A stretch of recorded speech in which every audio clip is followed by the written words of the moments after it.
Good morning, everyone. Today is Friday, March 27th, and this is Victoria Arms. I'm here with our usual weekly newsletter, though it looks a little bit different.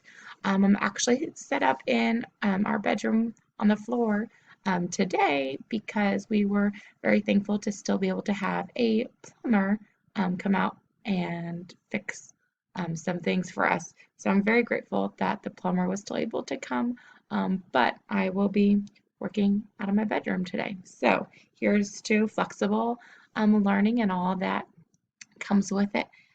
Parents, I just want to take a second and check on you. Um, I know that there is no such thing as being a working parent, a stay-at-home parent, a teacher, a mom, a wife, husband, an adult all at the same time. We can only either be one of those things at a time. That's all that's possible.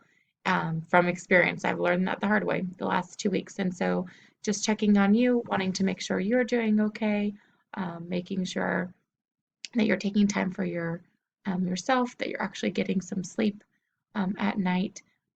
Just know that I appreciate you and everything that you're doing for your child. It's so, so important. So take some time for yourself, hopefully this weekend. Speaking of weekends, the reminder that there is no school on Monday, which means there won't be any flexible learning assignments either. Your child still has the option to go online and use any of the resources they need to.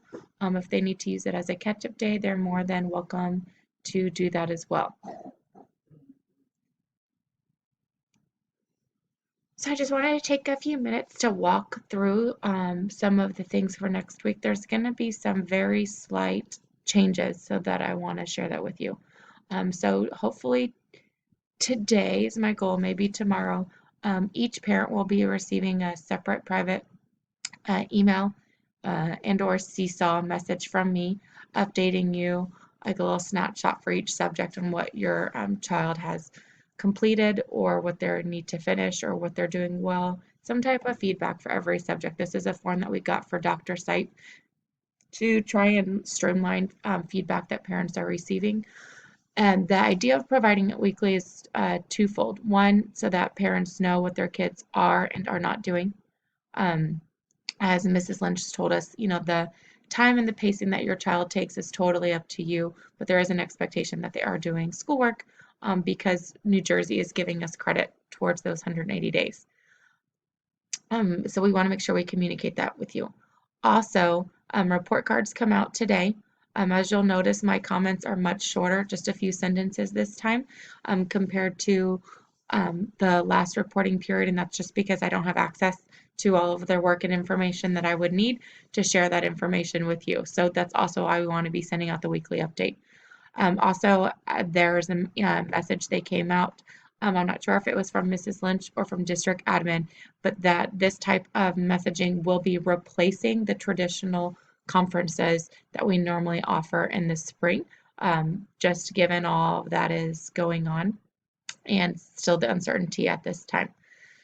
So moving forward, we are making just some slight tweaks to our format, very, very minimal. So the kids have really said that they really like this. Parents really like this. It really looks closely to what kids are seeing in a normal school day. And again, just remember that there's things that I said on here that the structure is just um, to help them use their time wisely. And so if they need to do something different, they totally can. I schedule assignments to be posted at 6 o'clock in the morning.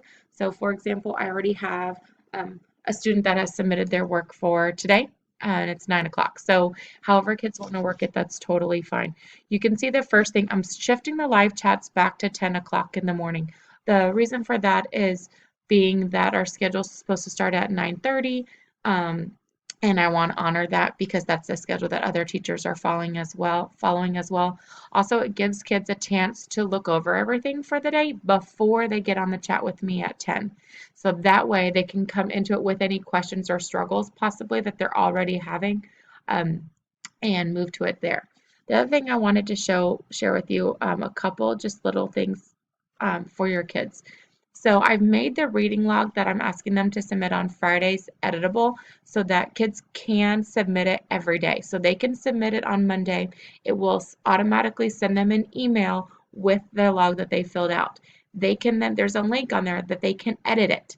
So if they want to, every day they can go in and edit the log and add to their minutes to accumulate them. So at the end of the week, they just submit it without editing it again and start a new log the next week.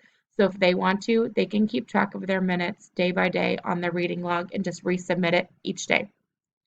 I'm also working on giving students choices. So having choice of what they do is really important to me. And so I'm trying to find a way that we can still have that choice with flexible instruction. So Ms. McNeamer is working on the reading videos for next week. But so in the meantime, I've come up with one option every day where students will be able to choose a poem. And I gave reminders about where they can find those. Mr. Lorenzo put resources on her library website. They can search for poems and epic online at readworks.org, or maybe it's someone they have at home. And then just writing a few sentences right here or in their notebook telling me what they read and their thoughts or ideas about it. Option 2 will be the more formal mini lesson.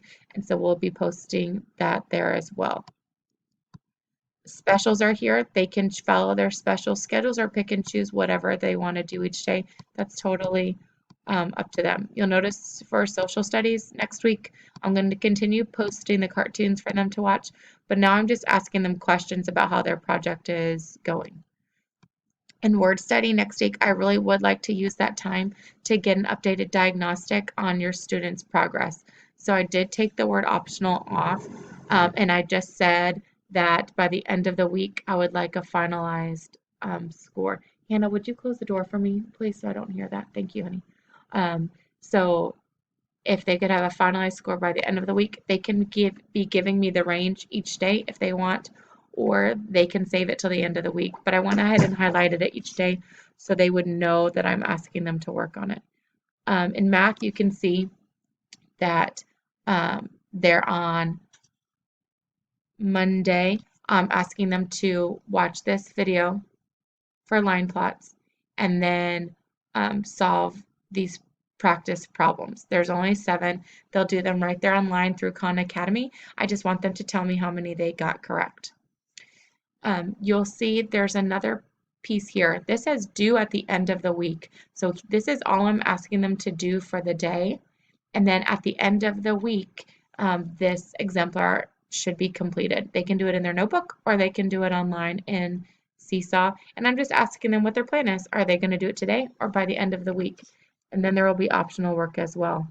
As we move forward throughout the week, there's going to also be 2 options for math. And if I have time, I'll show you that here at the end.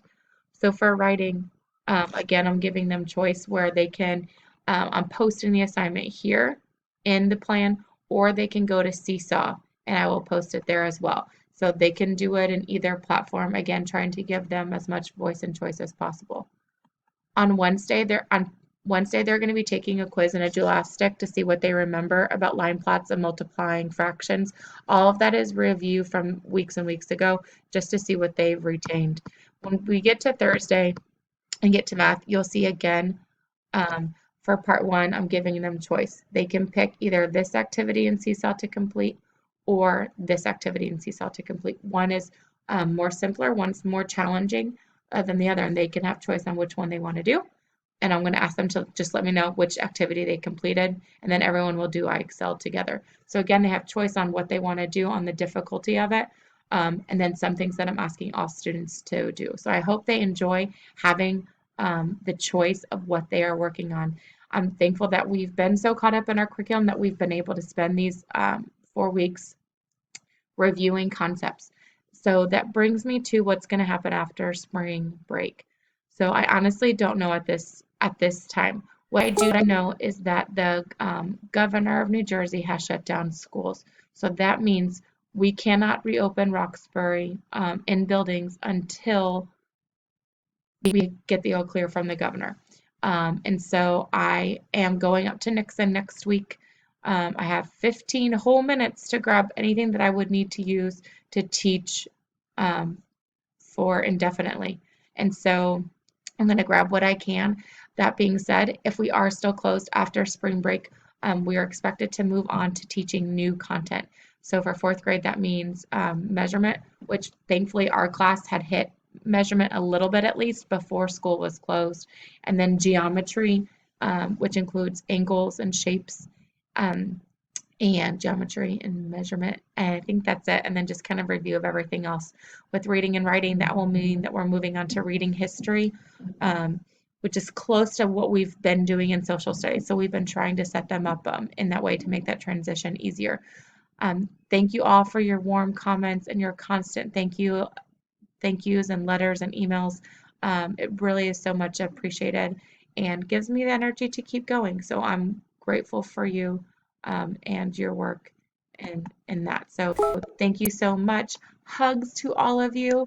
I will see you next week. I'm still going to jump in and do the chat here with the kids now. So I'll post this in a few minutes. But again, we'll keep the 2:15 chat in the afternoons, but the morning ones will bump back until 10, and I'm going to share that with the kids this morning. If you have any questions after watching this video and looking through, please let me know. If you have questions about their feedback, please let me know.